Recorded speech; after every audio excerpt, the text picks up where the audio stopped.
Market বন্ধ থাকলে কি হবে, হোলসেল তো খোলা আছে। তাই তো চলে এলাম হোলসেলে গ্রোসারি শপিং করতে।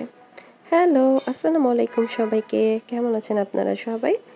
আজকে আমি চলে গিয়েছিলাম যমুনা ফিউচার পার্কে, কিন্তু মার্কেট তো উইকলি বন্ধ। কি আর করার, আমরা ঢুকে পড়লাম হোলসেলে। তেমন কিছু প্রয়োজন ছিল না, কিন্তু এই গ্রোসারি শপে গেলে প্রয়োজন না থাকলেও প্রয়োজন পড়ে যায়। সামনে যেতেই দেখি আনকমন কিছু পেলেই আমার পছন্দ হয়ে যায়। তাহলে চলেন আপনাদের নিয়ে ঘুরে আসি পুরো ভিডিওটাতে। তো ঘুরতে শুরু করলাম এক পাশ থেকে। এখানে দেখছিলাম আর ঘুরছিলাম, ফ্রোজেন আইটেমগুলো ছিল এখানে। তো সেগুলোই আমি দেখছিলাম যে কোনটা প্রয়োজন হবে কি না। তো এখান থেকে আমার পরোটাটা ভালো লেগেছে, পরোটা নিয়েছিলাম। তারপর আমি নিয়েছিলাম চিকেন সসেস নিয়েছিলাম, যেগুলো আমার প্রয়োজনীয়। তো ওগুলো আমি দেখছিলাম যে কোনটা কোনটা নেওয়া যায়। আর এদিকে ছিল সি ফিশের আইটেমগুলো। তো এই মাছগুলো খুবই বড় বড় আর দেখতেও খুব ভালো লাগছিল, কিন্তু আসলে যেহেতু এগুলো অনেক বেশি বরফ দেওয়া, তো তেমন একটা এই মাছগুলো কেনা হয় না। এদিকে আবার আমি চলে আসলাম যেখানে ডালের প্যাকেজ করা ছিল, ওদের মতো করে হাফ কেজি 1 কেজি এরকম চাল ডাল এগুলার প্যাকেজ করা ছিল। তো এগুলা ঘুরে এখন আপনাদেরকে আমি নিয়ে আসি শুটকির রাজত্বে। যারা যারা শুটকি লাভার তারা এখান থেকে পছন্দ মতো শুটকি নিয়ে আসতে পারবেন। অনেক ধরনের শুটকি পাওয়া যায় এখানে। তো আমিও কিছু শুটকি এনেছি, যেহেতু আমারও শুটকি পছন্দ। আর এই মাছগুলো দেখতে খুব ভালো লাগছিল, মেবি শিং মাছ, পানির মধ্যে লাফালাফি করছে। রূপচাঁদা তো আমার সবসময়ই পছন্দ। তো এখানে দেখছিলাম খুব বড় সাইজের রূপচাঁদা ছিল, কিন্তু এই মাছগুলা আগেই বললাম যে বাসি হয়, বরফ দিয়ে অনেক দিন রাখা হয়। তো বাজার থেকে কিনলে অবশ্য টাটকা মাছ পাওয়া যায়, এই জন্য বাজার থেকেই সবসময় বাজার করা হয় মাছগুলো। এখানে দেখেন আমি একটা গিফট পেয়ে গেলাম সুন্দর। ম্যাগি নুডলস তো সবসময়ই লাগে, আর সেই নুডলসের সাথে পেয়ে গেলাম হ্যান্ড গ্লাভস, যেটা দিয়ে আপনি ওভেন থেকে অনেক কিছুই নামাতে পারবেন। গরম সব কিছু ধরা যাবে হাতে লাগিয়ে। বাসায় এনেও দেখলাম খুব কমফোর্টেবল জিনিসটা। আর এখানে আমি কিছু কোকোলা নুডলসও নিয়ে নিয়েছিলাম সাথে, যেহেতু আমাদের বাসায় সবাই নুডলস প্রেমী। তো নুডলস তো না আনলে আর হয়ই না, কোনো কিছু যদি নাও লাগে দেখা যায় যে বাজারে ঘুরে ঘুরে নুডলস হলেও অন্তত কিনে ফেলা যায়।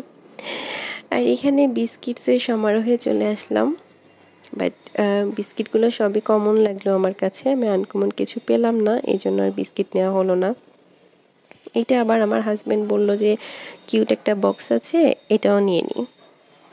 তো শেষ পর্যন্ত এই বক্সটাও নিয়ে নিলাম, কারণ বললাম যে নুডলস পেলে তো আমাদের আর কিছুই লাগে না, এই জন্য। এখন চলে আসলাম বাচ্চাদের মতো চিপস কিনতে। ছোটোবেলায় আগে যখন মার্কেটে যেতাম তখন দেখা যেত আম্মুকে বা আব্বুকে সবসময় বলতাম চিপস কিনে দাও, চিপস কিনে দাও, চিপসের কর্নারে যেয়ে দাঁড়িয়ে থাকতাম। তো এখনও চলে গেলাম যে চিপস কিনবো। তো ওখান থেকে কিছু চিপস নিয়ে নিলাম। ইদানিং আমার সান চিপসগুলো খুব ভালো লাগছে, তাই ওখানে যেহেতু ওই ফ্লেভারগুলো পেলাম, অরেঞ্জ ফ্লেভারটা আর ব্লু ফ্লেভারটা, তো আমি এইগুলা নিয়ে নিলাম।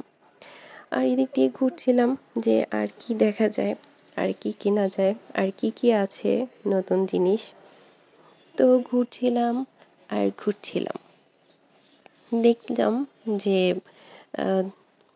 আর কি পাওয়া যায়। ও চিপসগুলো নিয়ে নিচ্ছিলাম, চিপসগুলো তখনই দেখে নিয়েছিলাম, এই ভিডিওটা মনে হয় পরের ক্লিপটা অ্যাড করা। যাই হোক, এখন নিয়ে চলে গেলাম যে ড্রিঙ্কস কী নিতে পারি, যেহেতু আমাদের বাসায় সবাই কোল্ড ড্রিঙ্কসও অনেক পছন্দ করে। খাওয়া না খাওয়া হলেও বাসায় সবসময় রাখা হয়। এই চকলেট, এখানে চলে আসলাম। চকলেট কার কার পছন্দ অবশ্যই কমেন্টস করে জানাবেন। জানি যে ছোট বড় সবারই চকলেট অনেক বেশি পছন্দের থাকে, তো আপনাদের কাদের কাদের পছন্দ সেটাও আমাকে জানাবেন। এখানেও চকলেট দিয়ে খুব সুন্দর করে একটা ডেকোর করে রেখেছিল, যেহেতু ক্রিসমাস ডে ছিল, সো সুন্দর একটা ভেন্যু করে রেখেছে। বাচ্চারাও অনেক এনজয় করছিল। আর আমি যেহেতু গ্রিন টি খাই, তো সবসময় দেখা যায় যে আমার এই গ্রিন টিটাই আনা হয়।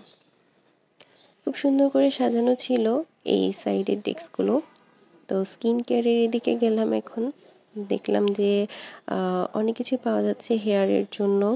তো লরিয়ালের এই হেয়ার ট্রিটমেন্টটাও আমি দেখলাম, যেহেতু এটা আমি আগেই ইউজ করেছি, আমার চুলে অনেক ভালো স্যুট করে, তো আমি এটাও নিয়ে নিলাম।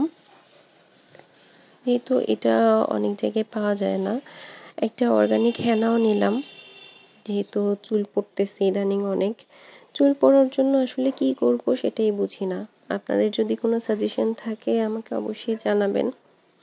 চুল কেন পড়ে যায় এত কষ্টের চুলগুলি? কি সুন্দর তাই না ডেকোরেশন করার জন্য? এরকম যদি একটা কর্নারে থাকে কত ভালো লাগবে। আমার তো দেখেই চোখগুলো জুড়িয়ে যাচ্ছিল। ভাবছিলাম যে কখন এসে নিব।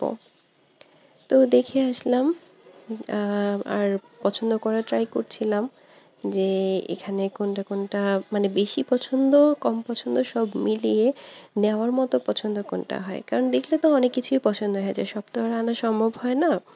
তো ভাবছিলাম যে কোনটা কোনটা নেওয়া যায়। ঘর সাজানোর এই জিনিসগুলো দেখলে মেয়েদের চোখ কিন্তু এখানে আটকে যায়। ওই যে বলে না, মেয়েরা কিসে আটকায়? মেয়েরা তো এইগুলাতেই আটকে যায়। ভালো থাকবেন সবাই, আল্লাহ হাফেজ।